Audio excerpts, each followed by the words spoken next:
இப்போ முள்ளுமலரும் பார்த்துருக்கீங்களா? அது நெகட்டிவா பாசிட்டிவா? ரஜினி சார் கேரக்டர், அந்த காளி கேரக்டர். அவர் ஆல்ரெடி ஒரு ஆக்டிங்ல ஒரு ஜாப் ஒன்று பண்ணிட்டு இருக்காரு. பிளஸ் ஒரு டைரக்டராகவும் அவர் அங்கே அவருடைய இன்புட்ஸ் வந்துட்டு அவர் கொடுத்து இந்த ஒரு சீனை டிஸ்கஸ் பண்றப்போ 2 பேரும் சேர்ந்து அந்த சீனை எவ்வளோ டெவலப் பண்ண முடியுமோ அது மாதிரி பண்ணி அண்ட் பர்ஃபார்மன்ஸாகவும் சூப்பராக பண்ணிட்டு இருக்காரு. ஃபர்ஸ்ட் டே ஃபர்ஸ்ட் ஷோ அட்டகாசம் படத்துக்குலாம் அதுக்கு கதை உடச்சிட்டு போய் நிற்பாரு. யாராவது பார்த்தா நம்பவே மாட்டாங்க. விடாமுயற்சி ரிவ்யூ ஷோ போயிட்டு படம் பார்த்தேன், சூப்பரா இருந்தது. விஜய் சார் வந்து ஆக்ஷன்ஸ் எல்லாம் பயங்கரமா விஜய் சாரா சேரை கொடுத்தா கூட ரொமான்ஸ் பண்ணுவோம் அப்படின்னு சொல்லுவாங்க. அந்த மாதிரி இன்னைக்குமே ஏதோ ஒரு கில்லி பாட்டோ கோகை பாட்டோ வந்தா the kid inside me is very happy. Ajith sir படாத அவமானம்லாம் கிடையவே கிடையாது. ஒரு ஜென்ரேஷனோட கனவை இப்போ நான் இங்கே வந்து உட்காந்துட்டு இருக்கேன். சில பேருக்கு இது ஈஸியாக கிடைக்கும், நான் உங்களை தப்பு சொல்லல. விஜய் சார் அஜித் சார்லாம் வந்து நடிப்பன் அவங்க பாப்பன் கூட எனக்கு வந்து சத்தியமா தெரியாது. இரண்டாவது மீடியா வியூவர்ஸ் எல்லாருக்கும் வணக்கம். நான் விஜய் சங்கர். இன்னைக்கு நம்ம கூட ஓ பட்டர்ஃப்ளை படத்துடைய டீம் இருக்கிறாங்க. ஸோ வணக்கம் எல்லாருக்கும். எப்படி இருக்கீங்க? நல்லா இருக்கும். ஸோ ஃபர்ஸ்ட் இந்த படம் நெக்ஸ்ட் வீக் ரிலீஸ் ஆக போகுது March 6. எவ்வளோ ஹாப்பியா இருக்கீங்க ஃபர்ஸ்ட் ஆஃப் ஆல் எல்லாரும்? ரொம்ப ஹாப்பியா இருக்கும். ஓகே, பார்த்தாலே தெரியுது. கண்டிப்பா கண்டிப்பா we are very confident. நல்ல படம் நடிச்சோன்ற சந்தோஷம். சூப்பர். ஆக்சுவலா வந்து ஓ பட்டர்ஃப்ளை படத்தோட அந்த ட்ரெய்லர்லாம் பார்க்கும்போதே வந்து பயங்கர ப்ராமிசிங்கா இருந்தது. அந்த ஒரு குவாலிட்டி வந்து தெரிஞ்சது. ரொம்ப சூப்பரா இருந்தது. எனக்கு பர்சனலா ரொம்ப பிடிச்சிருந்தது. அண்ட் எனக்கு வந்து இந்த டைட்டில் இருந்தே ஆரம்பிக்கணும் அப்படின்னு நினைக்கிறேன். இதுல ஒவ்வொன்றுலயும் பாத்தீங்கன்னா அந்த ஒரு சின்ன சின்ன குறியீடுகள் மாதிரி எல்லாம் கூட வச்சிருக்கீங்க. அந்த கண்ணாடி உடையதாகட்டும், அதுக்கப்புறம் அந்த பட்டர்ஃப்ளை அப்படிங்கிற பேரு, பட்டர்ஃப்ளையுமே வந்து இதுல ஒரு முக்கியமான பிளே பண்ணியிருக்கு. நம்ம இப்போ மென்டல் மனதில் செல்வராகவன் சாரோட அதுலயுமே வந்து பட்டர்ஃப்ளை அப்படிங்கிறது. ஸோ பட்டர்ஃப்ளை இந்த படத்துல வந்து என்ன மாதிரியான ஒரு இம்பார்ட்டன்டான ஒரு விஷயமா இருக்கு? எதுக்காக? இது வந்து ஒன்று வந்து இந்த பட்டர்ஃப்ளை வந்து இந்த படத்தில் ஒரு கேரக்டராகவே வருது. ஒரு அந்த கேரக்டருக்கு பேர் இருக்குது, அந்த கேரக்டருக்கு ஒரு ரோல் இருக்குது இந்த படத்தில். ஸோ அது வந்து ரொம்ப ரியலாக நாங்கள் அனிமேஷனில் பண்ணியிருக்கோம். ஆனால் அது ரியலான பட்டர்ஃப்ளையாக தெரிகிற மாதிரி பண்ணியிருக்கோம். அது ஒன்று இருக்குது. பட் மற்றபடி அது அஸ் அ தீம் இந்த படம் வந்து பட்டர்ஃப்ளை எஃபெக்ட் அப்படிங்கிற விஷயத்தை பற்றி பேசுது. பட்டர்ஃப்ளை எஃபெக்ட் வந்து என்னன்னா, சுருக்கமாக சொல்லணும்னா, ஒரு பல 1000 கிலோமீட்டர் தள்ளி ஒரு பட்டர்ஃப்ளை வந்து ஒரு சிறகு விரிச்சிச்சுன்னா இங்கே வந்து ஒரு புயல் அடிக்கும் அப்படின்னு சொல்லுவாங்க. ஸோ அது அந்த ஒரு செயின் ரியாக்ஷன் நடக்குது அப்படின்னு சொல்லுவாங்க. ஸோ அங்கேருந்து ஒரு செயின் ரியாக்ஷன் வந்து இங்கே வந்து ஒரு புயலாக மாறுது. ஸோ அந்த மாதிரி ஒரு விஷயம் வந்து இவங்க எல்லா லைஃப்லையும் நடக்குது. ஸோ அது வந்து இன்ஃபேக்ட் நம்ம எல்லா லைஃபுமே அது நடக்குதுன்னு சொல்லலாம். எங்கேருந்தோ யாரோ ஒரு செஞ்ச விஷயத்தினால நம்ம லைஃப் பாதிக்கப்படுது இல்லை, அந்த மாதிரி தான் அது ஒரு விஷயம் நடக்குது இந்த படத்தில். அதனால அவங்க லைஃப் அவங்க எப்படி மாறுது, அதை அவங்க எப்படி டீல் பண்ணுறாங்க அப்படிங்கிறது தான் படம். ஸோ அதனால ஓ பட்டர்ஃப்ளை. Okay sir. இப்போ சார் சிபி ப்ரோ ஒரு பயங்கரமான லக்கியான ஒரு பர்சன் அப்படின்னு தான் சொல்லணும். ஏன்னா இன்னைக்கு இண்டஸ்ட்ரிக்குள்ளே வரவங்களுக்கு பார்த்தீங்கன்னா ஒரு ட்ரீம் இருக்கும், நம்ம விஜய் சார் படத்தில் நடிக்கணும், அஜித் சார் படத்தில் நடிக்கணும் அப்படின்னு. ஸோ அதுவுமே உங்களுக்கு நடந்திருக்கு. பிக் பாஸ் போயிருக்கீங்க. ஸோ இந்த ஃபீல்டை பொறுத்த வரைக்கும் நீங்கள் எவ்வளோ லக்கி அப்படின்னு நீங்கள் நினைக்கிறீங்க? நான் கண்டிப்பாக லக்கி தான். அதை தாண்டி நான் தனியாக உட்காந்து ஃபீல் பண்ணி ரொம்ப ஹார்ட் ஒர்க் பண்ண டைம்ஸும் இருக்கு. ஏன்னா லக் வந்து டக்குன்னு நான் அது நம்ப மாட்டேன் பெருசா, லக்குனால கிடைக்குதுன்னு. ஏன்னா நம்ம ஒரு விஷயம் வேலை பண்ணிட்டே இருந்தோம்னா அது வந்து லக் ஃபேவர் பண்ணும், அவ்வளோதான்.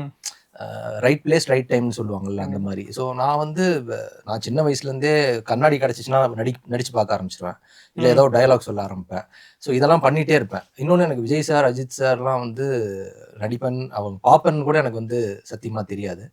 ஸோ கரெக்டாக நல்ல படங்கள் சூஸ் பண்ணி, இல்லை ஒரு ஷார்ட் ஃபிலிமே நடித்தாலும் நம்மளுக்கு மனசுக்கு பிடிச்ச மாதிரி நடித்தோம்னா அது கண்டிப்பாக ஒரு நல்ல விஷயமா போய் சேரும். அதுதான் நான் நம்புகிறேன்.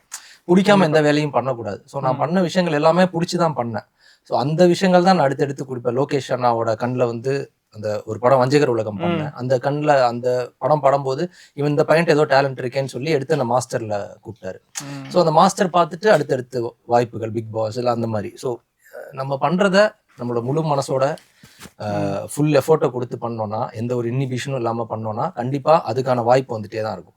அப்படியே வாய்ப்பு வரலையா, நம்ம வாய்ப்பை கிரியேட் பண்ணவும் ரெடியாக இருக்கணும். ஸோ அதுக்கும் பண்ணதான் இவ்வளோ தூரம் வந்தது. பட் இன்னும் அடுத்தடுத்து நல்ல நல்ல படங்கள் பண்ணோம். அதுக்கேற்ற மாதிரி ட்ரை பண்ணி போயிட்டு இருக்கேன். ஓகே. இந்த ஓ பட்டர்ஃப்ளை எப்படி இருந்தது?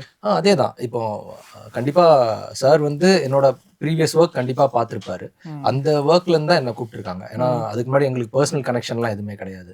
ஸோ ஒரு நாள் மெயில் பண்ணாங்க. நான் மெயில் பார்த்தேன். அப்போ இந்த மாதிரி மீட் பண்ணணும்னு சொல்லி ஸ்கிரிப்ட் அனுப்பிச்சு ஸ்கிரிப்ட் படிக்கும்போது எனக்கு ரொம்ப இன்ட்ரெஸ்டிங்காக இருந்துச்சு. ஏன்னா நான் ஒரு பாயிண்ட் ஆஃப் லைஃப்பில் எப்படி இருந்தேன்னா, இதுக்கப்புறம் நான் வந்து ஏன்னா நம்மளுக்கு உங்கள்கிட்ட சொல்கிறது என்ன, இப்போ நம்ம ரொம்ப வருஷமா சும்மா இருப்போம் வீட்டில். திடீர்னு ஒரு காசு பணம் பார்த்தா நம்மளுக்கு டக்குன்னு இன்ட்ரெஸ்ட் வரும். ஸோ அதுக்கு பின்னாடி போயிடாம இனிமேட் நமக்கு மனசுக்கு பிடிச்ச மாதிரி படங்கள் பண்ணுன்ற போது எனக்கு கரெக்டாக வந்துச்சு இந்த ஸ்கிரிப்ட். இது படிக்கும்போது எனக்கு ரொம்ப ஹாப்பியாக இருந்துச்சு. இன்னொன்று நல்ல ஒரு ஸ்கோப்பும் இருந்துச்சு ஆக்டிங்க்கு. ஸோ இந்த மாதிரி டீமோட ஒர்க் பண்ணும்போது என்ன இருக்குன்னா ஒரு ஃபுல் சாட்டிஸ்ஃபேக்ஷன் இருக்குது. நம்ம ஹிட்டு ஃப்ளாப்பு அதெல்லாம் தாண்டி நம்ம ஒரு மன திருப்தியோட ஒரு படம் நடிச்சிருக்கோன்ற ஒரு சாட்டிஸ்ஃபேக்ஷன். ஸோ அதுதான் ரொம்ப முக்கியம் நம்மளுக்கு. ஸோ அது எனக்கு இந்த படம் ஃபுல்லாக கொடுத்துச்சு. ஸோ அதே மாதிரி நல்ல கோஸ்டார்ஸ் நிவேதா, அதுல், நாசர் சார் இருக்காங்க. ஸோ இவங்க எல்லாருமே வந்து ரொம்ப கம்ஃபர்டபுளாக வச்சுக்கிட்டாங்க. ஸோ இப்படி இருக்கும்போது நாங்கள் ஒரு 1 இயராக ட்ராவல் பண்ணுறோம். எங்களுக்கு வந்து ஒரு நல்ல ஒரு ஃப்ரெண்ட்ஷிப், நல்ல ஒரு படம் இப்போ நெக்ஸ்ட் வீக் ரிலீஸ் ஆகுது. ஸோ கண்டிப்பாக இது ஆடியன்ஸுக்கும் பிடிக்கும். ஸோ நம்மளே ஒரு விஷயம் பிடிச்சி நடிச்சிருக்கும் போது பிடிக்கும். So looking forward. கண்டிப்பாக பிரதர். நிவேதிதா உங்களை வந்து தமிழ் சினிமாவின் தீபிகா படுகோன் அப்படிங்கிறத சொல்றாங்க. உங்களை யாராவது சொல்லியிருக்காங்களா? சொன்னது இல்லையா? இப்ப நான் சொல்றேன், தமிழ் சினிமாவின் தீபிகா படுகோன் அப்படின்றது தான். ஸோ நீங்க சொல்லுங்க உங்களுடைய கேரக்டர் எப்படி இருக்கு? அண்ட் முன்னாடி சொன்ன மாதிரி தமிழ் சினிமாவின் தீபிகா படுகோன்றது சும்மா அந்த படத்துல சொல்ற மாதிரி காக்கா பிடிக்கிறதுக்காக எல்லாம் இல்ல. காக்காவே வந்து பிடிக்கும், காக்காக்கே பிடிக்கும். ஐயோ உங்களுக்கு புரியலையா? காக்கா பிடிக்கிறதுக்காக சொல்லல, காக்காக்கே உங்களை பிடிச்சிருக்கு அப்படின்ற ஒரு இது இருக்கும்ல. ஸோ அதுதான் சொன்னேன். தேங்க்யூ. சொல்லுங்க, நீங்க இந்த படத்துல எப்படி வந்தீங்க, உங்களுடைய கேரக்டர் பத்தி சொல்லுங்க. இந்த படத்தோட கோ-ரைட்டர் வந்து ஹரிஷ் அப்படி சொல்லிட்டு one of my friend. So he had pitched this film. Captain Miller முடிஞ்சதுக்கப்புறம் எனக்கு இந்த பிட்ச் டெக் அனுப்பிச்சிருந்தாரு. அப்போ அனுப்புனும் போதே எனக்கு அந்த சினாப்சிஸில் வந்து அது பார்க்கும்போதே ரொம்ப இன்ட்ரெஸ்டிங்காக இருந்தது. அந்த டெக், அவங்க அந்த யூஸ் பண்ண கலர்ஸாக இருக்கட்டும், அதில் இருந்த ஃபாண்ட், திஸ் ஆல் டெல்ஸ் அவங்க யாரு, அந்த பர்சன் அதை லைக் இட் ரெப்ரசன்ஸ் இல்லையா ஒரு டெக் உங்களுக்கு ஃபர்ஸ்ட் டைம் அனுப்பும்போது. அதுவே இன்ட்ரெஸ்டிங்காக இருந்தது. பட் அது படிக்கும் போது எனக்கு அவ்வளோவா புரியல சத்தியமா. Like what is going on in this அப்படின்ற மாதிரி இருந்தது. பட் ஐ வாஸ் வெரி இன்ட்ரிக்ட், பயங்கர இன்ட்ரெஸ்டிங்காக இருந்தது. சரி அட்லீஸ்ட் என்னன்னு தெரிஞ்சுக்கலாம், அந்த மாதிரி ஒரு ஸ்பேஸில் தான் இருந்தேன். And after captain Miller also I genuinely wanted to take some time, கொஞ்சம் பிரேக் எடுத்து எமோஷ்னலி ரெடி ஆகலாம், திருப்பி ஃபிசிக்கலி ரெடி ஆகிட்டு அப்புறம் பண்ணலான்னும் போது தான். பட் என்னோட ஃப்ரெண்ட் அவர் அனுப்பிச்சிருந்த போது I said okay I'll go and meet. And I met Vijay sir. அப்போ one of the best narration I had. சத்தியமாக 10 வருஷத்தில் இது வரைக்கும் என்னோட கெரியரில் நான் கேட்ட ஒரு அமேசிங்கான நரேஷன். ஏன்னா அந்த ஸ்கிரிப்ட் ரொம்ப கஷ்டம் நரேட் பண்ணுறதுக்கு. அதை நிறைய வாட்டி வந்து நானே ட்ரை பண்ணியிருக்கேன் எனக்கிட்டேயே சொல்லிக்கிறதுக்கு, அதை புரிஞ்சுக்கிறதுக்கு. பயங்கரமாக சொன்னாலும் அங்கேயே ஐ வாஸ் சோல்ட். ஓகே பண்ணலாம், அவ்வளோதான். அந்த பிரேக் எல்லாம் காண போயிடுச்சு. அப்படியே got into it. So ஒரு எக்ஸ்ட்ரீம் சூடான வெதர்லேருந்து ஒரு பயங்கர குளிரான ஒரு வெதருக்கு ஜம்ப் பண்ணேன் இந்த படத்துக்கு.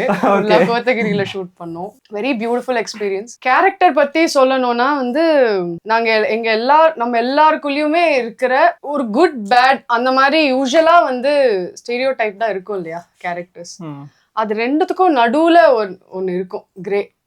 அது வந்து நம்ம எல்லாருக்குள்ளேயும் இருக்கு. அதை ஹைலைட் பண்ணியிருக்காங்க இந்த படத்தில். எஸ்பெஷலி என்னோட கேரக்டர் பேர் Gauri. She is very very deeply layered character. அவங்க ரொம்ப guilty, but she is like a kid. And அவங்க பண்ணாத தப்புக்கு அவங்க வந்து ஒன்று கோத்ரூ பண்ணிட்டு இருப்பாங்க. அதுலேருந்து அவங்க எப்படி அதில் ரிகவர் ஆறாங்க. Yeah, so it's a very deep character. ரொம்ப டஃப்பான ஒரு character that I played till now. Emotionally it was very difficult. எந்த எக்ஸ்ட்ரீமும் போகாம நடுவுலயே பிளே பண்ணணும். நம்ம ஒரு எக்ஸ்ட்ரீமா ஓகே ஆக்ஷன், ஒரு ஏதோ ஒன்று ரொம்ப ஹாப்பியா லவ் வாட் எவர் இதெல்லாம், பட் இதெல்லாம் இல்லாம நடுவுல ஒரு எமோஷன். நம்ம ஒரு 24 ஹவர்ஸ்ல மேஜர் டைம்ல வந்து நம்ம ஒரு மாதிரி நம்ம ஒரு எமோஷன் இருக்கும் இல்லையா, அதை வந்து to bring it on screen it's very tough. If I'm going through something I might just be quiet. ட்ரெய்லர்ல பார்க்கும்போதே தெரியுது அந்த கேரக்டர் வந்து எப்படி இருக்கும். அதை நீங்க ஹோல்ட் பண்ணியிருக்கக்கூடிய விதம் ரொம்ப நல்லா இருந்தது. தேங்க்யூ. அண்ட் இப்போ நீங்க நரேஷன் பத்தி சொன்னதால நான் கேட்குறேன். விஜய் நரேஷன் சார் சொல்ல வந்து சொல்லாதீங்க. இல்ல விஜய் சார் வந்து உங்களுக்கு நரேஷன் நான் லாஸ்ட் ஒரு 10 இயர்ஸ்ல நான் கேட்டதுலயே பெஸ்ட் நரேஷன் அப்படின்னு சொல்லியிருந்தீங்க. ஆமா இதுக்கு முன்னாடி செத்தும் 1000 பொண்ணுக்கு நீங்க இது சொல்லியிருக்கீங்க. ஆமா கரெக்ட். நான் கேட்டதுல it's பெஸ்ட் definitely- நரேஷன் அப்படின்னு. சோ எப்படி அது ரெண்டு ஈக்குவலான ஒரு நரேஷன் ஒழுங்கா narration இருந்தாலும் அவங்க இருக்கா? படம் பண்ணுவாங்க அப்படின்னா ஆமா அப்படி எடுத்துக்கலாம். நிஜமா அப்படி எடுத்துக்கலாம் ஆக்சுவலி. ஏன்னா ஒரு இல்ல நரேஷன் ஒழுங்கா இருந்தா அப்படின்னு கிடையாது. அதுதான் வந்து நீங்க வந்து உங்களோட இயக்குனரை மீட் பண்ற முதல் மீட்டிங். ம். அந்த நரேஷன்ல தான் you will understand that person, அவங்கக்குள்ள என்ன இருக்கு, அவங்க என்ன சொல்ல வராங்க, அவங்க எப்படி அவங்க பேசுறதுலயோ நம்ம அந்த நேரத்துல பழகுறதுலயோ அந்த நரேஷன் சொல்ற டைம்ல தான் வந்து you understand the depth of that person இல்லையா. யூஸ்வலி எல்லா ஆக்டர்ஸ்க்குமே ஸ்டார்டிங்லயே வந்து இது எப்படி வரும்ன்றது ஐடியா வந்துரும். ஸோ அது வந்து அங்கதான் வந்து மைண்ட் ரெடி ஆகும் what you going to be with. ஏன்னா நம்ம ஒரு படம் பண்ணும்போது அந்த படம் மட்டும்தான் வாழ்க்கையா இருக்கும் அந்த டைம்ல. சத்தியமா வேற எதுவுமே நம்ம லைஃப்ல இருக்காது. ஸோ எனக்கு என்ன படம் பண்றேன்றதை விட யாரோட ஒர்க் பண்றேன்றது எனக்கு ரொம்ப இம்பார்ட்டன்ட். ஸோ எனக்கு அந்த நரேஷன் டைம்ல apart from just the narration அவங்களோட இருக்கும்போது அந்த எனர்ஜியோ அவங்க எப்படி சொல்றாங்க அது எனக்கு ரொம்ப இம்பார்ட்டன்ட். ஸோ செத்துமாயிரம் பொண்ணுல சொன்னேன் அண்ட் தட் ஃபிலிம் இன்னி வரைக்கும் அந்த படத்துக்கு எனக்கு ஒரு அப்ரிசியேஷன் வந்திருக்கு. அந்த மாதிரி கண்டிப்பா இந்த படம் இன்னொரு ஒரு ஸ்பெஷல் ஃபிலிமா இருக்கும் என் லைஃப்ல டெஃபினெட்லி. ஓகே கண்டிப்பா. ப்ரோ நீங்க சொல்லுங்க ப்ரோ. அத்தல் ப்ரோ, நம்ம ட்ரெய்லர்ல பார்க்கும்போது உங்களுடைய பெர்ஃபார்மன்ஸ் எல்லாம் சீரியஸாவே அல்டிமேட்டா இருந்தது. அந்த செவுத்துல போய் முட்டிக்கிறது அந்த இதெல்லாம் இருக்குல்ல, அதெல்லாம் பயங்கரமா இருந்தது. ஸோ உங்களுக்கு இந்த கேரக்டரை கேட்கும்போது எப்படி இருந்தது? நீங்க எதனால இந்த ஒரு பர்டிகுலர் கேரக்டருக்கு ஓகே சொன்னீங்க? எனக்கு இனிஷியலாக எந்த கேரக்டர் பண்ண போறேன்னு எனக்கு தெரியாது. எனக்கு ஸ்கிரிப்ட் மட்டும் விஜய் அமிச்சாரு. அதுவும் ஃபர்ஸ்ட் ஹாஃப் மட்டும்தான் அமிச்சாரு. நான் ஃபர்ஸ்ட் ஹாஃப் படிச்சுட்டு ரொம்ப இன்ட்ரெஸ்டிங்காக இருந்துச்சு. இது எப்படி முடிய போகுது அப்படின்றது ரொம்ப ஆர்வமாக இருந்துச்சு. ஸோ பண்ணுறோமோ இல்லையோ இது அட்லீஸ்ட் ஸ்டோரியாக எனக்கு தெரிஞ்சுக்கணுன்ற அந்த கியூரியாசிட்டியில் நான் வந்து அவர்கிட்ட ஃபுல் ஸ்கிரிப்ட் கேட்டு அதுக்கப்புறம் படித்து அதுக்கப்புறம் அவர் வந்து ஒரு ஆடிஷன் ஒரு ஸ்க்ரீன் டெஸ்ட் மாதிரி பண்ணார். அதுக்கப்புறம் தான் அது உள்ளே வந்தேன். ரொம்ப இன்டென்ஸான ரோல் தான். பட் வெரி ஒரு நார்மலான பர்சன் தான் இல்லை. லைக் ஒரு நார்மல் பர்சன் வந்து ஏதாவது ரொம்ப லைஃப்ல நிறைய ட்ரபிள்ஸ் இருந்துச்சுன்னா எப்படி ரியாக்ட் பண்ணுவாங்களோ, சில பேர் காமா ரியாக்ட் பண்ணுவாங்க, சில பேர் கொஞ்சம் அதையே வந்துட்டு எப்படி எக்ஸ்பிரஸ் பண்ணணும்னு தெரியாம ரொம்ப எராக்டிக்கா இருப்பாங்க. ஸோ அந்த மாதிரியான ஒரு பர்சன் தான். Okay super bro. மீதிலாம் நம்ம படத்துல பாத்துக்கலாம். சார் உங்களுக்கு பேசிக்காவே அந்த ஒரு ரைட்டிங் ப்ராசஸ் எப்படி சார் இருக்கும்? ஏன்னா நம்ம ட்ரெய்லர்ல பார்க்கும்போதே அந்த ஒரு டைலாக் பட்டாம்பூச்சி பத்தி ஒன்று சொல்லியிருப்பாங்க, இது ஒரு 15 நாள் தான் இருக்கும் அப்படிங்கும்போது எப்படி நீங்க அதை பண்றீங்க அப்படிங்கும்போது அப்ப நாசர் சார் சொல்லுவாரு இந்த மாதிரி 15 நாள் இருந்தாலும் அதுல ஒரு ஹாப்பினஸ் அப்படின்ற ஒரு விஷயத்தை பத்தி அவர் சொல்லியிருப்பாங்க. ஸோ பேசிக்கா உங்களுக்கு அந்த ரைட்டிங் ப்ராசஸ் எப்படி இருக்கும், அந்த பர்டிகுலர் டைலாக் பத்தி சொல்லுங்க நீங்க வந்து. ஸோ இந்த படத்தோட ரைட்டிங் ப்ராசஸ், இந்த படம் வந்து ஆக்சுவலி நான் வந்து ஃபர்ஸ்ட் ரொம்ப பேசிக்கா எழுதின வருஷம் வந்து 2019 எழுதினேன் ஆக்சுவலி. அப்புறம் அதுக்கப்புறம் வந்து அது எனக்கு அவ்வளோ திருப்தியா இல்லை. அது ஒரு 3-4 வருஷம் வந்து ஒரு வெர்ஷன் அதோட ஒரு கம்ப்ளீட்டட் வெர்ஷன் வச்சுட்டு பிச் பண்ணிட்டுலாம் இருந்தேன். அது பிச் கிட்டத்தட்ட ஒரு பாயிண்ட்ல நடக்க வேண்டியது, ஆனா வந்து நடக்கல. ஆக்சுவலி நல்லது அப்போ நடக்கல, ஏன்னா அப்போ எனக்கே அதுல திருப்தி இல்லை. அதுக்கப்புறம் வந்து சரி இதை ஃபர்ஸ்ட் நமக்கு திருப்தியா மாத்திப்போம் அப்படின்னு சொல்லிட்டு அப்புறம் நான் என்னோட கோ ரைட்டர் ஹரிஷ் அவரை கூட்டிட்டு வந்தேன்னா அவர் படிச்சுட்டு அவரோட சஜஷன்ஸ் வந்துச்சு. அதுல இருந்து எங்களுக்குள்ள ஒரு நல்ல அண்டர்ஸ்டாண்டிங் இருக்கு ஆக்சுவலி. ஸோ அதை பேஸ் பண்ணி நாங்க வந்து கம்ப்ளீட்டா ரீஒர்க் பண்ணோம். அதாவது யூஸ்வலா ஸ்கிரிப்ட் வந்து ரீடிராஃப்ட் வந்து இருக்கிறதே வச்சு மாத்துவாங்கல்ல, நாங்க கம்ப்ளீட்டா ஒதுக்கிட்டு ஃபர்ஸ்ட்ல இருந்து ஆரம்பிச்சு கம்ப்ளீட்டா ஃபுல்லா எழுதணும். அதுல வந்து இப்போ அந்த சீனுக்கு வரேன்னா இந்த படத்தோட டிசைனே அப்படின்னா வந்து இவங்க 3 லீட் கேரக்டர்ஸ் இருக்காங்க. இவங்க வந்து ரொம்ப நார்மலான சராசரியான மனிதர்கள் எல்லாருமே நம்மள மாதிரி. ஸோ எல்லாருமே வந்து எல்லாருக்குள்ளயும் வந்து ஒரு பிளாக் ஒயிட் கிரே எல்லாமே இருக்கும், எல்லா ஷேட்ஸும் இருக்கும். திடீர்னு லைக்கபிளா இருப்பாங்க, திடீர்னு வந்து ஏன் லூஸ் தனமா வரல இப்படி பண்றாங்க அப்படின்னு தோன்ற மாதிரி செய்வாங்க. ஸோ இவங்க 3 பேர் அந்த மாதிரி இருக்கும்போது அந்த பக்கம் இன்னொரு 3 கேரக்டர்ஸ் இருக்காங்க படத்துல. அதுதான் நாசர் சார், லக்ஷ்மி பிரியா அண்ட் கீதா கலேஷ். அவங்க 3 பேருமே வந்து கொஞ்சம் ஸ்பெஷலான கேரக்டர்ஸ். அவங்களுக்கு வந்து லைஃப் பத்தி கொஞ்சம் புரிதல் இருக்கிற கேரக்டர்ஸ். அவங்க இவங்க வந்து இன்னுமே வந்து லைஃப் ஃபிகர் அவுட் பண்ணிட்டு இருக்கிற கேரக்டர்ஸ் அப்படி வச்சுக்கலாம். அதான் இப்போ செட் ஆகுமான்றது கூட நம்ம அவங்க கிட்ட போய் கேட்டு வருவோம்னு சொல்லி 2 பேரும் கிளம்புற மாதிரி ஒரு சீன் இருக்கும். ஆமா அது ஆஃப்கோர்ஸ் அது எல்லாமே கான்டெக்ட் படம் பார்க்கும்போது புரியும். பட் அதான் இந்த டிசைன் வந்து நாங்க எழுதும் போது நானும் ஹரிஷும் எழுதும்போது இந்த டிசைன் வச்சுக்கிட்டோம். ஸோ அந்த இந்த சராசரி கேரக்டர்ஸ் ஒரு பக்கம், ஒரு கொஞ்சம் வாழ்க்கையை பத்தி புரிதல் இருக்கிற கேரக்டர்ஸ் இன்னொரு பக்கம். அப்படி வரவர் தான் நாசர் சார் இந்த படத்துல. ஸோ அவர் வந்து அந்த ஒரு இடத்துல அந்த அவருக்கு வாழ்க்கையை பத்தி புரிஞ்சதை அந்த கேரக்டர் கிட்ட சொல்றாரு. ஓகே ஓகே ப்ரோ, நீங்க இந்த கேரக்டர் வந்து உங்களோட கேரக்டரை எப்படி ரிசீவ் பண்ணிப்பாங்க அப்படின்னு நினைக்கிறீங்க? ஏன்னா நம்ம ட்ரெய்லர்ல பார்க்கும்போது உங்களுக்கு வந்து கௌரியுடைய எக்ஸ் லவர் அப்படின்றது வந்து தெரியுது. ஸோ அந்த எக்ஸ் லவர் அப்படின்னு வரும்போது இவங்க கூடயே நீங்கள் வந்து ட்ராவல் பண்ணுறீங்க. ஸோ உங்களோட கேரக்டர் பார்க்குறவங்க எப்படி ரிசீவ் பண்ணிப்பாங்க அப்படின்னு நினைக்கிறீங்க? ஏதாவது கோவம் வருமா, இவன் யாரா இங்கே வந்திருக்கான் அப்படின்ற மாதிரி அந்த கேரக்டர் வந்து கொடுக்குமா, இல்ல வேற எப்படி? ஏன்னா இப்போ பாய் பெஸ்டியா இருந்தா கோவம் வரும். கண்டிப்பா எல்லாருக்குமே இந்த மாதிரி ஆசை இருக்கு. ஓகே, ஏன்னா இப்போ நம்ம ரீசெண்டா வித் லவ்ல வந்து பார்த்திருந்தோம், நமக்கு நம்மளோட எக்ஸ போய் பார்த்துட்டு வர்றது அப்படிங்கிற அது வந்து ஒரு பியூட்டிஃபுல்லான ஒரு மூமெண்டா இருந்தது. இது அப்படி இருக்கு பார்த்துட்டு வர்றது. அதான் இது என்ன மாதிரி கிரியேட் பண்ணணும்னு நினைக்கிறேன். இது வித்அவுட் லவ் அப்படி வந்து இல்ல, இது அந்த மாதிரி இல்ல. இது டோட்டலா ஒரு இது ரெண்டுமே ரொம்ப ரியலிஸ்டிக்கான விஷயம். இப்போ எப்படி சொல்றது, இப்போ நம்ம ஒரு எக்ஸ் லவ்னாலே ஏன் பிரேக்கப் ஆயிருக்கு, கண்டிப்பா இது ஒரு பிரச்சனைனாலதான். ஸோ அந்த பிரச்சனை சில பேர் வந்து ரொம்ப ஈஸியா போயிடுவாங்க, சில பேரால அதை எடுத்துக்கவே முடியாது. பட் இந்த படத்துல இருக்கிற பிரச்சனை வந்து கண்டிப்பா எந்த பொண்ணாலையுமே ஏத்துக்கவே முடியாத ஒரு பிரச்சனை தான். ஸோ கண்டிப்பா இவனை திருப்பி ஏத்துக்கலாம் மாட்டான். இருந்தாலுமே இவனோட சாம் அந்த மாதிரி விஷயங்கள்லாம் வச்சு அவளுக்கு வந்து மேல ஒரு அட்ராக்ஷன் வர வாய்ப்பு இருக்கலாம். ஸோ அந்த மாதிரி ஒரு கேரக்டர். ஸோ இது வந்து ஒரே ஷேடா இருக்காது என் கேரக்டர். இப்போ நீங்க பார்த்த வரைக்கும் கொஞ்சம் உங்களுக்கு நெகட்டிவ் ஷேடா இருக்கு, அதை கேக்குறீங்க நீங்க கொஞ்சம் படத்துல நெகட்டிவ். ஆனா ஆக்சுவலா நீங்க லைஃப்ல பாத்தீங்கன்னாலே ஒரு விதத்துல நம்ம நெகட்டிவா இருப்போம். அதே ஆள் வந்து இப்போ ஒரு 5 வருஷம் முன்னாடி பேசினவன் வந்து இப்ப திருப்பி மாறி கூட பேசலாம். இவன் எப்படி வந்திருக்கான்னு இப்ப தெரியாது. ஸோ அதுதான் இந்த படத்தோட ஒரு சர்ப்ரைஸே. It's very real. இவன் இப்ப எப்படி இருக்கான்னே தெரியாது. ஸோ இவன் நல்லவனாவும் இருக்கலாம், இல்ல அப்ப இருந்த மாதிரியே இருக்கலாம். ஸோ இது நம்ம படம் பார்த்தாதான் சொல்ல முடியும். பட் ஆக்சுவலா இந்த சில ட்ரெய்ட்ஸ் வந்து யாராலையும் மாத்தவே முடியாது. அந்த ட்ரெய்ட்ஸ் வந்து இவனுக்குள்ள இருக்கிறது இருக்கதான் செய்யும். பட் ஆஸ் அ பர்சனா இவனுமே க்ரோ ஆயிருக்கான், இவனுமே நிறைய கோ த்ரூ பண்ணியிருக்கான் லைஃப்ல. ஸோ இந்த பாயிண்ட்ல வரும்போது இவன் நல்லவனா கெட்டவனானே ஒண்ணு இல்ல. ஏன்னா யாருமே இங்க அப்படி இல்லை, இந்த 3 கேரக்டருமே அப்படி கிடையாது. இவங்க ரொம்ப நல்லவங்க, இவங்க ரொம்ப கிடையாது, லைஃப்ல யாருமே அப்படி கிடையாது. ஸோ அதை வந்து ரொம்ப அழகா கதையில சொல்லியிருக்காங்க டைரக்டர். இதை ரொம்ப நீங்க பாத்தீங்கன்னா இப்ப உங்களுக்கு ஏதோ ஒரு பாயிண்ட்ல கனெக்ட் பண்ணிப்பீங்க. நீங்க லவ் பண்ணிருந்தீங்கன்னா, இல்ல உங்களுக்கு ஒரு எக்ஸ் கேர்ள் ஃப்ரெண்ட் இருந்துச்சுன்னா ஏதோ ஒரு பாயிண்ட்ல கனெக்ட் பண்ணிப்பீங்க. ஏன்னா எல்லாமே இதுல பேசுறது எனக்கு இந்த கதை படிக்கும் போது பட்டது ரொம்ப ஜென்யூனா இருக்கும். இப்ப என் கேரக்டருமே நான் ஒரு 4-5 விஷயம் சொல்லுவேன், ரொம்ப ஜென்யூனா தான் சொல்லுவேன், என்னோட மனசார தான் சொல்லுவேன். நான் வந்து நிறைய விஷயம் கேட்டுட்டே இருந்தேன். ஆனா நான் வில்லனா விஜய் அப்படின்லாம் கேட்பேன் படத்துல. நானும் வில்லனா இல்ல, வில்லன்லாம் எல்லாரும் வில்லன் எல்லாரும். எனக்கு அப்புறம் தான் புரிதலே வந்துச்சு. எனக்கு ஸ்டார்டிங்ல அது புரியல. நான் கொஞ்சம் யூஷுவல் ஸ்கிரிப்ட் மாதிரி தான் பார்த்தேன். ஓகே, ஒரு எனக்கு என்ன நெகட்டிவ் ஷேட் பண்றது ரொம்ப பிடிக்கும், எனக்கு ரொம்ப பிடிக்கும் எனக்கு.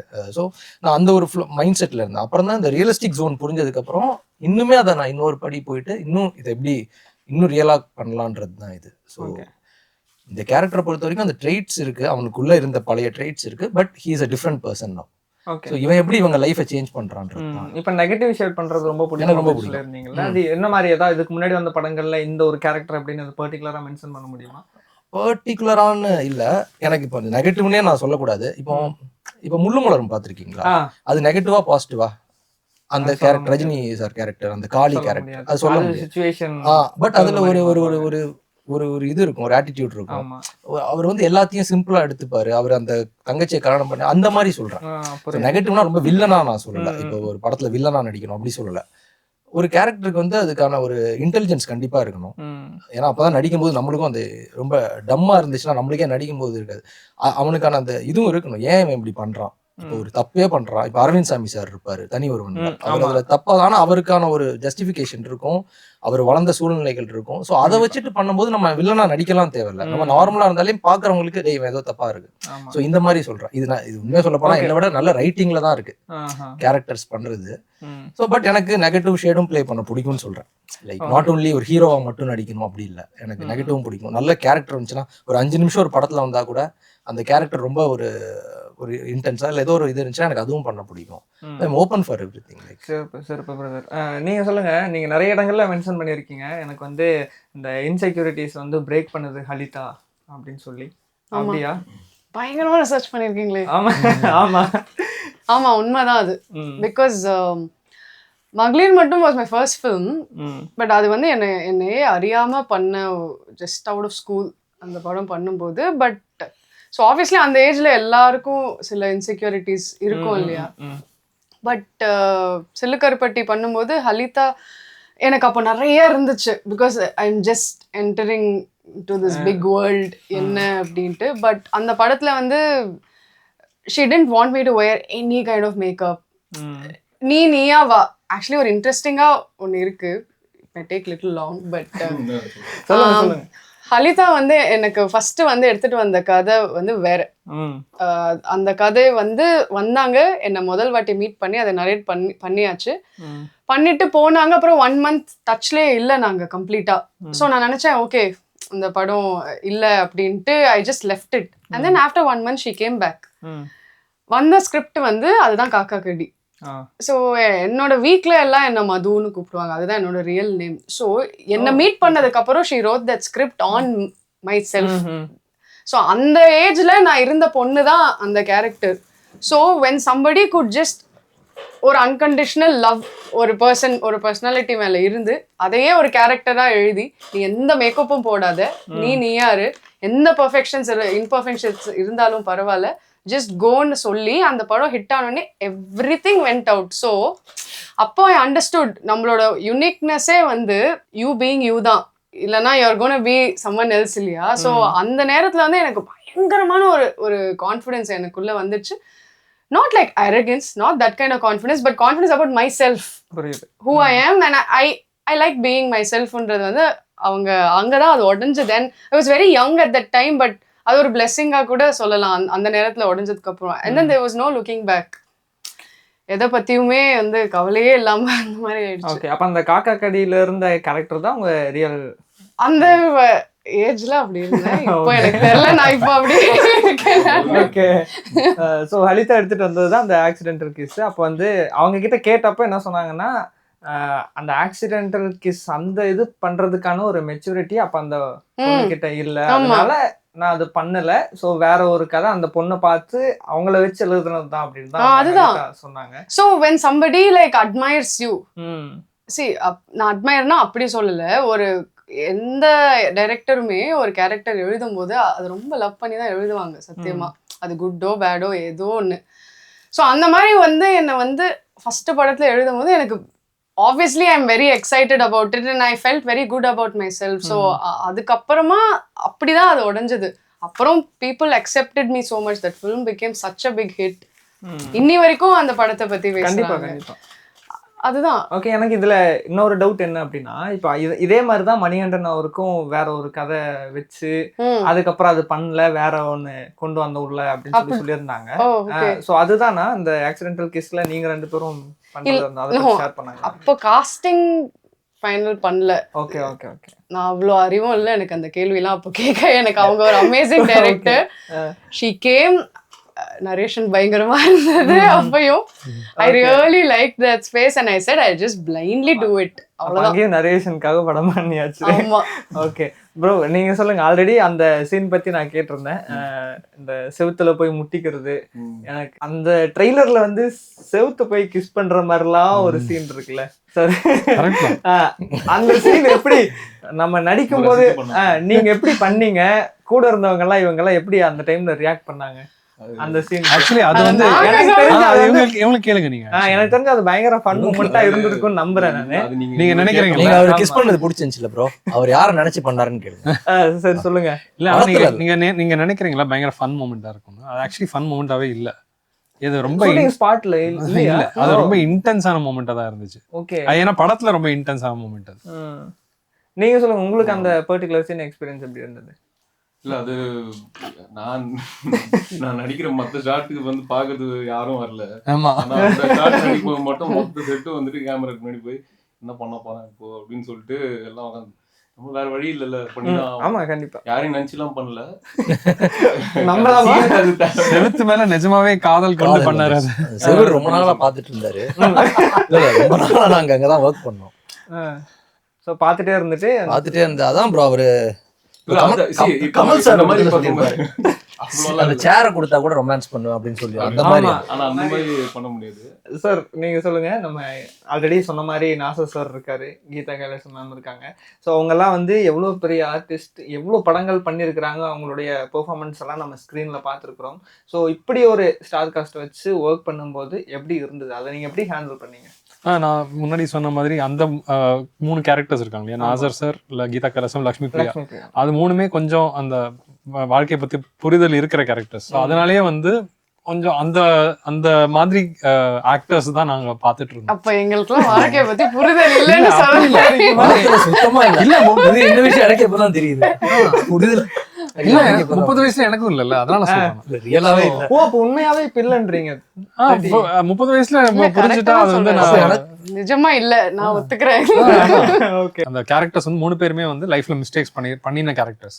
அந்த மாதிரி மிஸ்டேக்ஸ் வந்து நம்ம 25-30 தான் பண்ணுவோம், அதுக்கு அப்புறம் பண்ண மாட்டோம். அதுக்கப்புறம் நமக்கே ஒரு விவேகம் வந்துரும்ல, அந்த மாதிரி. ஆனா அந்த 3 கேரக்டர்ஸ் அப்படி கிடையாது, அவங்க வந்து கொஞ்சம் டிஃப்ரெண்டான கேரக்டர்ஸ். ஸோ அப்போ போகும்போது அமைஞ்சதுதான் இந்த 3 பேரும். அஃப்கோர்ஸ் நாசர் சார் வந்து அவருக்கு பிடிச்சது கேரக்டர் பண்ணாரு. லக்ஷ்மி பிரியா வந்து one of the reasons Lakshmi Priya வந்ததுக்கு வந்து அவங்களும் சிஸ்டர்ஸ் ஆக்சுவலி படத்துல. ஸோ அவங்களோட லுக்கும் வந்து கொஞ்சம் சிமிலரா இருக்கணும், அந்த மாதிரி இருந்தது, அமைஞ்சது. ஸோ அதனாலேயே வந்து எங்களுக்கு வந்து லக்ஷ்மி பிரியா பர்ஃபெக்டா வந்தாங்க. அண்ட் அவங்களால அந்த ஸ்டேச்சர் அவங்க வந்து படத்துல ஒரு சன்னியாசியா வராங்க. ஸோ அந்த சன்னியாசியா இருக்கும்போது அதுக்கு ஒரு ஸ்டேச்சர் வேண்டியிருக்குல்ல, அவங்க டாலா அப்படி இருக்கும்போது அது ஒரு எஃபெக்ட் கொண்டு வருது சீன்ல. ஸோ அது ரொம்ப இம்பார்ட்டண்டா இருந்துச்சு. கீதாவும் அஃப்கோர்ஸ் அவங்களுக்கு கீதா இன்ஃபேக்ட் நான் வந்து இந்த கேரக்டர் சொல்லும்போது எல்லா படத்துலயும் நான் அம்மாவே வரேன், எனக்கு இந்த படத்துல வேற மாதிரி ரோல் கொடுத்ததுக்கே எனக்கு ரொம்ப இன்ட்ரெஸ்டிங்கா இருக்கு, நான் பண்றேன் அப்படின்னு சொல்லி வந்தேன்.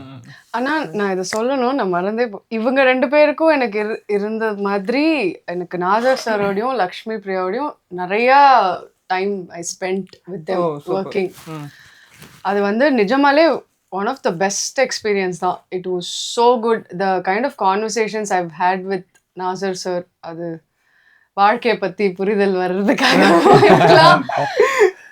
படமாச்சு கிடைச்சிருக்கா புரிதல் ஏதாவது வாழ்க்கை? நோ, அவர் as a personாவே அவர் வந்து he somewhere else, அவ்வளவுதான். அவரு அவ்வளோ எக்ஸ்பீரியன்ஸ் இருக்கு இல்லையா அவருக்கு லைஃப்ல. ஸோ நான் அவரை மீட் பண்ண அது அவ்வளோ சீக்கிரமா அப்படி ஒரு வார்த்தையில என்னால சொல்ல முடியாது. ஆனா அவர்கிட்ட நான் சொன்னேன், லைக் ஒரு ஃபன் சைட்ல, சார் நான் உங்களோட நடிக்கிறேனே தெரியல, ஜீன்ஸ் படம் வந்தபோது தான் சார் நான் பிறந்தேனே, அந்த மாதிரி இருந்தது எனக்கு அவர்கிட்ட.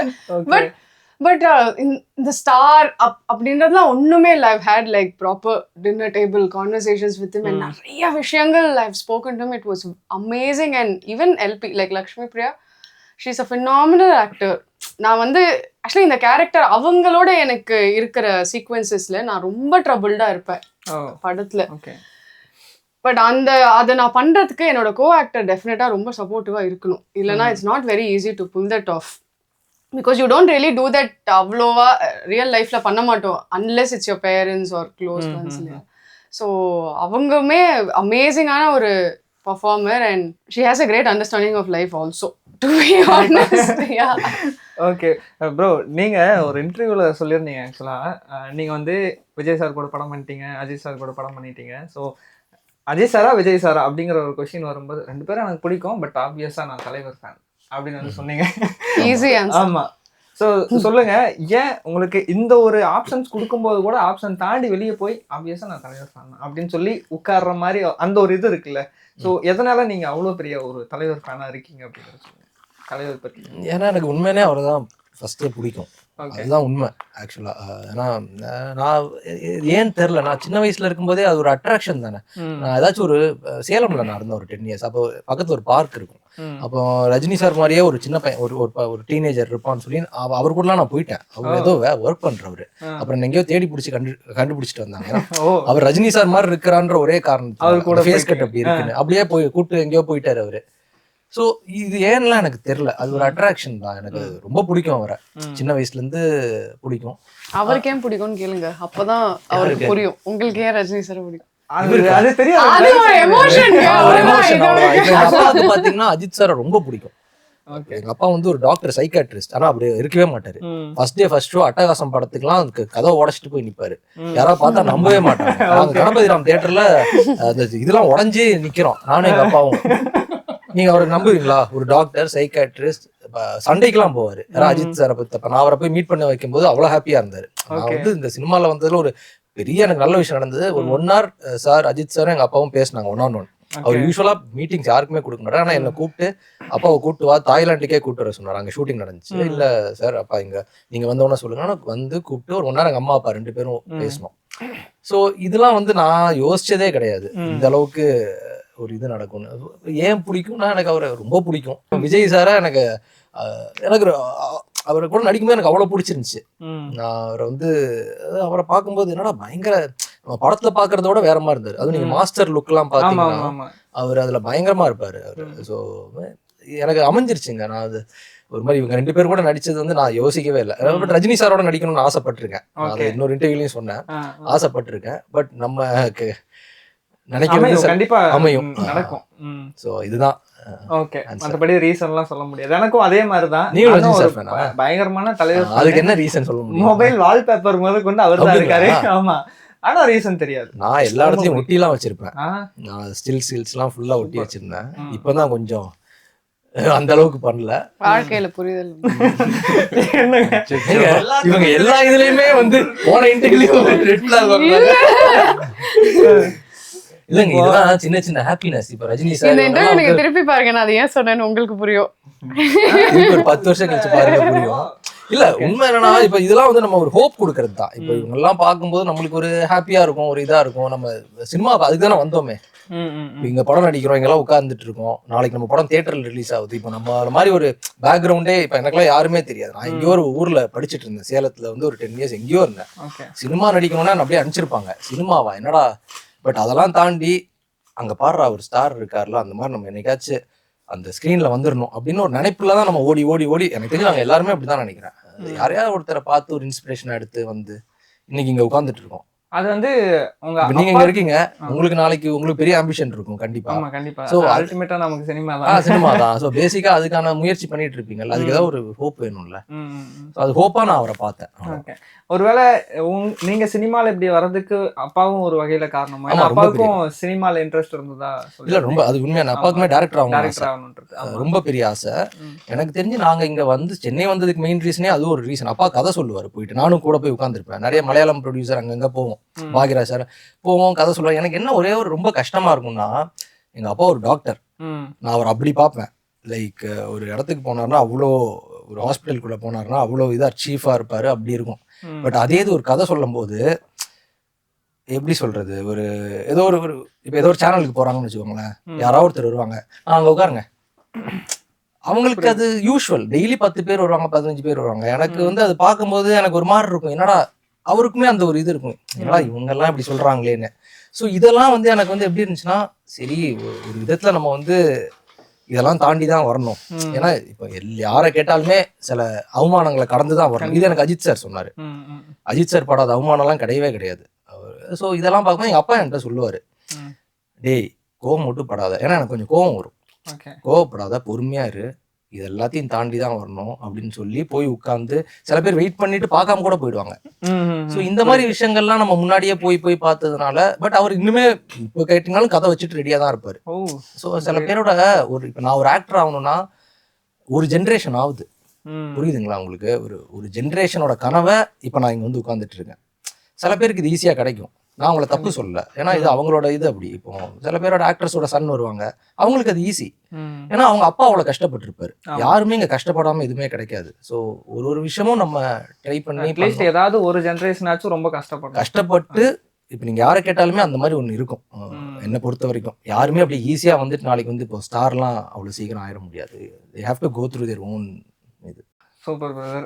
இப்போ நிவேதிதா நீங்க சொன்னீங்கல்ல, எங்க போனாலும் ரெட் பிளாக் வாங்குறீங்க அப்படின்னு. ஆல்ரெடி ஆமா இப்ப சொன்னாங்க. பட் இருந்தாலும் அது லோல சொல்லிட்டேன். ஓகே, பட் இருந்தாலும் நீங்க ஆல்ரெடி ஒரு ரெட் ஃபிளாக் வாங்கின ஒரு விஷயத்த நான் இப்ப திரும்ப உங்களுக்கு ரிமைண்ட் பண்ணணும் அப்படின்னு நினைக்கிறேன். ஐயோ என்ன flag எனக்கே மறந்து. ரிசர்ச் பண்ணிட்டு வந்திருக்கேன். இல்ல விடாமுயற்சி ப்ரிவியூ ஷோ போனீங்களா? ஓ காட் என்ன ரெட் ஃபிளாக் அங்க? சொன்னாங்க actually. விடாமுயற்சி ப்ரிவியூ ஷோ போயிட்டு, விடாமுயற்சியில ஹீரோ யாரு? அஜித் சார். அவங்க போயிட்டு படம் பார்த்தேன், சூப்பரா இருந்தது. விஜய் சார் வந்து ஆக்ஷன்ஸ் எல்லாம் பயங்கரமா விஜய் சாரா? பண்ணீங்களா இல்லையா? எங்க இவங்க உங்களோட இன்டர்வியூ மட்டும் தான் நேத்து பாத்துருக்காங்க. இல்ல எல்லாரோட எல்லாரும் பாத்துருக்கீங்க. அதான் நம்ம ஒரு பட் இதுல நீங்க இது பண்ணல. நல்ல சொல்லுங்க, என்ன ஆச்சு அந்த மூமெண்ட்? அந்த மொமெண்ட்க்கு முன்னாடி நான் ஏதாவது மெசேஜ் அனுப்பியிருப்பேன். இந்த சீன்ல ஏதாவது டப்பிங் பண்ணோம், இல்ல ஆடியோ சரியில்லை, ஏதாவது சொல்லியிருப்பேன். சப்போர்ட் பண்றாரு, வேற Best சப்போர்ட் director. பண்றாரு. டைரக்டர் சப்போர்ட் பண்ணாலும் நீங்க சொல்லணும். என்ன சொல்லணுங்க? அதுக்கப்புறம் என்ன நடந்தது? அதுக்கப்புறம் சொன்னாங்களே, ஒரு பிரஸ் கூட உங்ககிட்ட கேட்டாங்க, விஜய் சார் எப்படி நடிச்சிருந்தாரு அப்படின்னு. நீங்க வேணும்னே கேக்குறீங்க தானே அப்படின்ட்டு போனீங்கல்ல. ஸோ அந்த மூமெண்ட் எனக்கு சொல்லி ஆகணும், நீங்க ஷேர் பண்ணிக்கங்க. நான் கேட்க வேணாம்னு தான் நினைச்சேன். ஆமா இல்ல அப்படிலாம் ஒண்ணும் கிடையாது. நான் படத்தை பயங்கரமா என்ஜாய் பண்ணிட்டு we came out. Okay, generally இப்போ நீங்க ஒரு கொஸ்டின் கேட்கும் போது எப்படி கேக்குறீங்க? தளபதி, விஜய், அஜித் இப்படி நீங்க சொல்லி சொல்லி சொல்லி சொல்லி என் மைண்ட்ல ஒரு ஸ்லிப் ஆயிருச்சு. ஒரு இண்டிவிஜுவலா நீங்க பேசுனீங்கன்னா ஆகாது, அது உங்களாலதான் அது ஆச்சு. இல்ல நான் வந்து ஏன் கேட்டேன், நான் வந்து மாத்தி சொல்லல, அது மனுஷங்களா இருந்தா ஸ்லிப் ஆகும் இல்லையா, அவ்வளவுதான். Because both of them carry the same ஒரு same kind of stature or whatever. And நம்ம எல்லாருமே சவுத் இந்தியால we are so used to calling them together all the time. நான் வேற ஏதாவது பேரு சொல்லிதான் பிரச்சனை. இது சொல்றதுனால அதான் எனக்கு என்ன ஒருவேளை சரி விஜய் சார் ஊறி போயிட்டாரோ, ஏன்னா உங்க ஃபேமிலில அம்மா பயங்கரமான விஜய் சார் ஃபேனு. இவங்களே விஜய் ஃபேன், நீங்களே விஜய் ஃபேன் தானே? நான் ஃபேன் தான். அம்மா இவங்களே விஜய் சார் ஃபேன். சரி, அதனால வந்து சோ தம்பிக்கு வேற விஜய் சார் படத்தை பார்த்துட்டு தான் அவங்க தம்பிக்கு எல்லாம் விஜய் அப்படின்னு பேர் வச்சாங்களாமே. அவங்களே அதை மறந்துட்டாங்க எந்த இன்டர்வியூல சொன்னாங்க. அது இல்ல இல்ல, என் அம்மா வந்து நிஜமாலே பயங்கர ஹார்ட் கோர் விஜய் ஃபேன். எனக்கு வந்து how I associate with him now in my life னா, எனக்கு வந்து அவரோட படங்கள், பாட்டு இதெல்லாம் பார்த்தா இட்ஸ் a nostalgia. அந்த என்னோட சின்ன வயசு ஞாபகம் வர ஒரு நாஸ்டால்ஜியா எனக்கு அது. நம்ம எல்லாருக்குமே லைஃப்ல மோஸ்ட் ஹாப்பியஸ்ட் டைமே வந்து சைல்ட்ஹுட் தான், அது ஒத்துக்கணும். அந்த சைல்ட்ஹுட் வந்து அந்த பர்சன் வந்து என்னோட க்ரோயிங் அப் ஸ்டேஜ்ல வந்து அவர் ஒரு ஸ்டாரா இருந்தனால இன்னைக்குமே ஏதோ ஒரு கில்லி பாட்டோ போக்கிரி பாட்டோ வந்தா that kid inside me is very happy.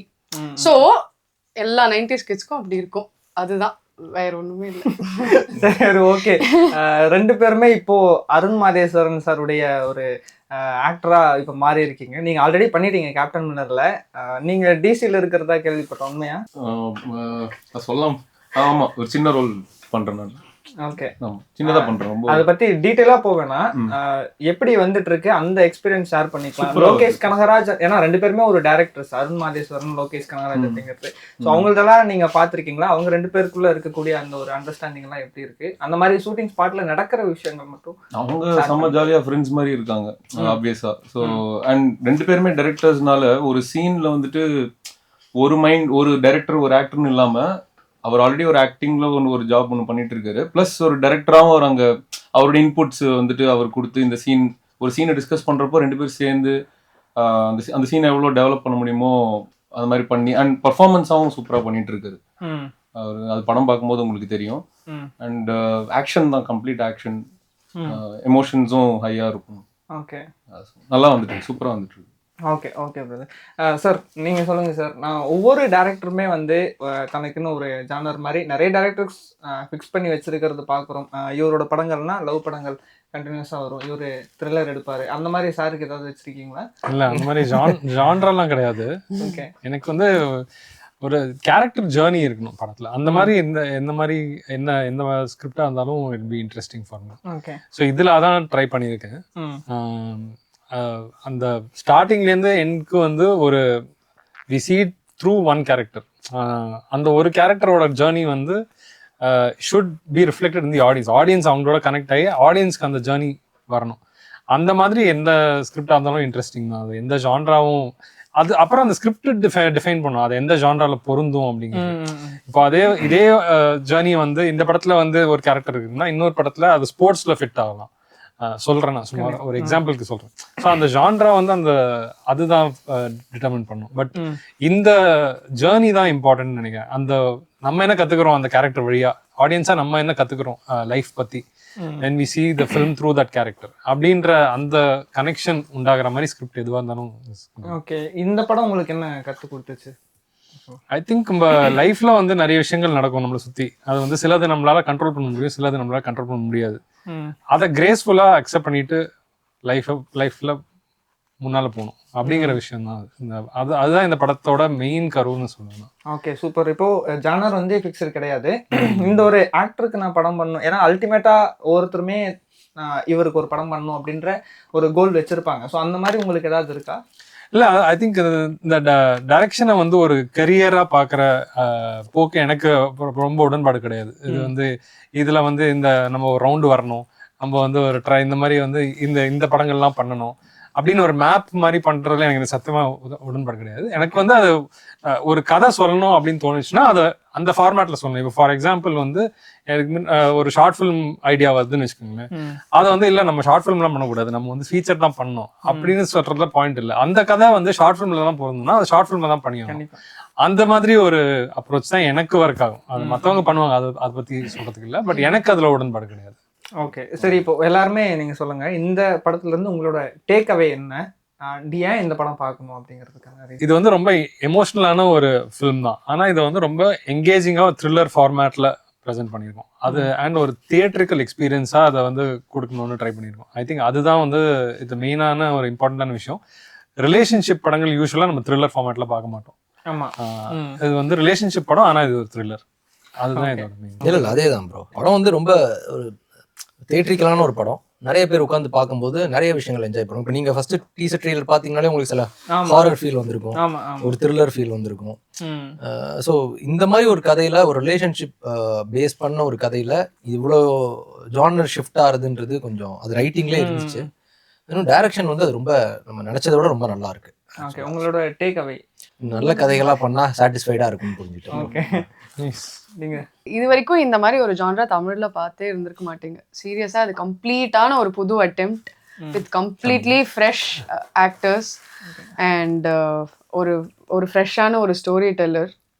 And usually இந்த மாதிரி சின்ன படங்களுக்கு தியேட்டர் சப்போர்ட் வேணும். அண்ட் தியேட்டருக்காகவே நாங்கள் சிங்க் சவுண்டில் பேசியிருக்கோம்.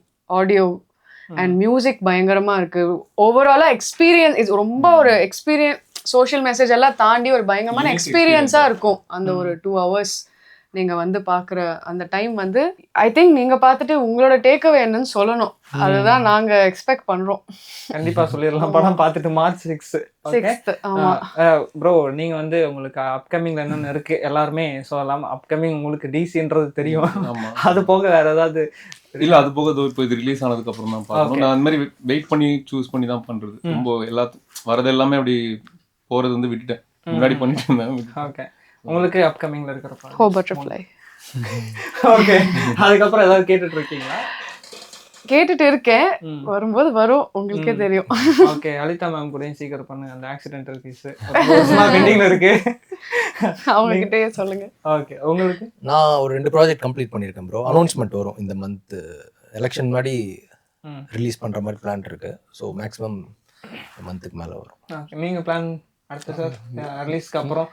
எங்க ஒரு ஃபில்ம் மேக்கருங்க, இது ஒரு குழந்தை பிறக்கிற மாதிரி ஃபர்ஸ்ட் இந்த ஆமா, குழந்தை பிறக்கும் போது அடுத்த குழந்தை எப்போ கேக்குற மாதிரி இருக்கு. இல்ல, ஏன்னா பொதுவாவே டைரக்டர்ஸ் வந்து நிறைய கதைகள் வச்சிருப்பாங்க. கதைகள்லாம் இருக்கு, கதைகள் அது வந்து ஆனா இப்போ எடுத்து தூசி தட்டி தான் எடுக்கணும். ஏன்னா இதுவே ஒரு 2 வருஷம் ஆயிடுச்சு பண்றதுக்கு. முதல் படம் அதோட சேலஞ்சஸ் அதெல்லாம் இருந்திருக்கு இல்லையா. ஸோ இனிமே தான் வந்து அந்த ப்ராசஸ் ஆரம்பிக்கணும். ஆனா இது வெளியே கொண்டு வரது தான் இப்போ மெயின். ஓகே, எங்களுக்கு நிறைய தியேட்டர் சப்போர்ட் வேணும். ஆக்சுவலி சின்ன படங்களுக்கு வந்து தியேட்டர் சப்போர்ட் வந்து ரொம்ப கம்மியா தான் கிடைக்கும். சம் ஃபிலிம்ஸ் பயங்கரமா இருக்கும். பட் நம்ம இப்போ OTT வந்தனால தியேட்டர்ஸ் அவ்வளோ ஒரு தெரியல, முன்ன மாதிரி இல்லை, அவ்வளோதான். அதுக்கு ரீரிலீஸ்ன்றது ஏதாவது வகையில காரணமா இருக்குன்னு நினைக்கிறீங்களா? ரீ-ரிலீஸ்னா எதுவுமே ரீ-ரிலீஸ் வந்து இப்போ அதெல்லாம் அது காரணம் படங்கள் இல்லை. வராததுனால தான் ரீ-ரிலீஸ் ஆகுது ஆக்சுவலி. ஏன்னா ஒரு செலிப்ரேட் பண்ற அளவுக்கு படங்கள் வராது. இன்னொன்னு நான் நம்புறது ஒண்ணே ஒண்ணுதான் ப்ரோ, அந்த ஃபர்ஸ்ட் டே ஃபர்ஸ்ட் ஷோ இல்ல அந்த ஃபர்ஸ்ட் ஒரு ஃபியூ ஷோஸ்ல வந்து ஒரு வேர்ட் ஆஃப் மவுத் வரும். அது ஒரு ஷோ கொடுத்தாலும் சரி 5 ஷோ கொடுத்தாலும் சரி ஆமா. அங்க இருந்து நம்மளுக்கு டெவலப் ஆகும். நம்ம ஏன்னா எவ்வளவுதான் கேட்டாலும் நம்ம ஷோ கொடுக்க போறது இல்ல.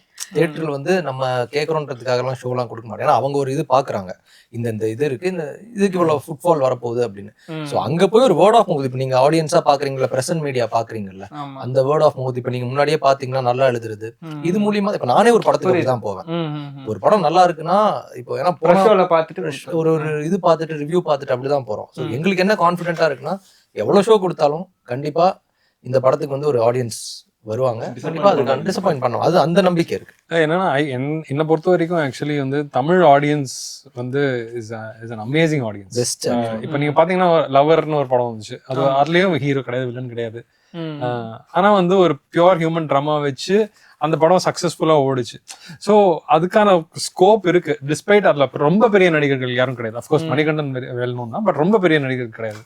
ஸோ அந்த மாதிரி ஹோப் கொடுக்குற விஷயம் வந்து தமிழ் சினிமா நடந்துட்டே இருக்கு ஆக்சுவலி. அண்ட் அதுதான் வந்து எங்களை டிரைவ் பண்ணியிருக்கு இந்த 2 வருஷம். வந்து சரி நம்ம ஆடியன்ஸ்க்கு வந்து நம்ம இந்த கதை பிடிக்கும், அது வந்து அவங்க வந்து ஜஸ்ட் வந்து இதுல வந்து பெரிய ஸ்டார்ஸ் இருக்காங்களா இல்லையா அதை வச்சு ஜட்ஜ் பண்ணாம கதை ஒர்க் ஆகுதா இல்லையாங்கிறத வச்சுதான் அவங்க வந்து ஜட்ஜ் பண்ணுவாங்க அப்படின்ற நம்பிக்கை வந்து எங்களுக்கு இருந்துச்சு. I think mainstream wise Tamil is one of the best audience. இது ஐ திங்க் வெற்றிமாறன் சொல்லியிருக்காரு, நிறைய பேர் சொல்லியிருக்காங்க. மெயின் ஸ்ட்ரீம் ஆடியன்ஸா நம்ம Tamil audience one of the best audience. அதனாலதான் bro நிறைய ஆக்டர்ஸ் எல்லாம் வராங்க. இப்ப மணிகண்டன் சாரா இருக்கட்டும், நிறைய பேர் எல்லாம் வர்றதுக்கு காரணமே அந்த மாதிரி கதைகள் வந்து மக்கள் பாக்குறாங்க. என்னைக்குமே அதுக்கு ஒரு ஸ்பேஸ் இருக்கு. நல்லா தாங்க, புதுசா தாங்க அப்படின்னு. அதான் இப்போ என்னன்னா வித்லவ்ல கூட அபிஷன் அவர் ஹீரோவா ஃபர்ஸ்ட் படம் தான். சோ அதுக்கான ஒரு க்ரௌடும் அந்த மாதிரி இருக்குல்ல. நீங்க நல்ல படம் பண்ணீங்கன்னா 100% வரும். அந்த நம்பிக்கையில தான் நாங்கெல்லாம் நடிக்கவே வந்திருக்கோம். இல்லைன்னா எதுக்குங்க வரோம் இல்லைன்னா. ஓகே, சிறப்பு. கண்டிப்பா ஓ பட்டர்ஃப்ளை ஒரு மிகப்பெரிய சக்சஸ் ஆகணும். அண்ட் இதை தாண்டி நீங்க அடுத்தடுத்து பண்ணக்கூடிய ப்ராஜெக்ட்ஸ் எல்லாமே மிகப்பெரிய சக்சஸ் ஆகணும் அப்படின்னு சொல்லி எங்க டீம் சார்பா பெரிய படம் மார்ச் 6ஆம் தேதி வருது. கண்டிப்பா தியேட்டர்ல வந்து பாருங்க. ஓகே, கண்டிப்பா நீங்க உங்க ஃப்ரெண்ட்ஸ் எல்லாரும் ஓகே, தேங்க்யூ. தேங்க்யூ.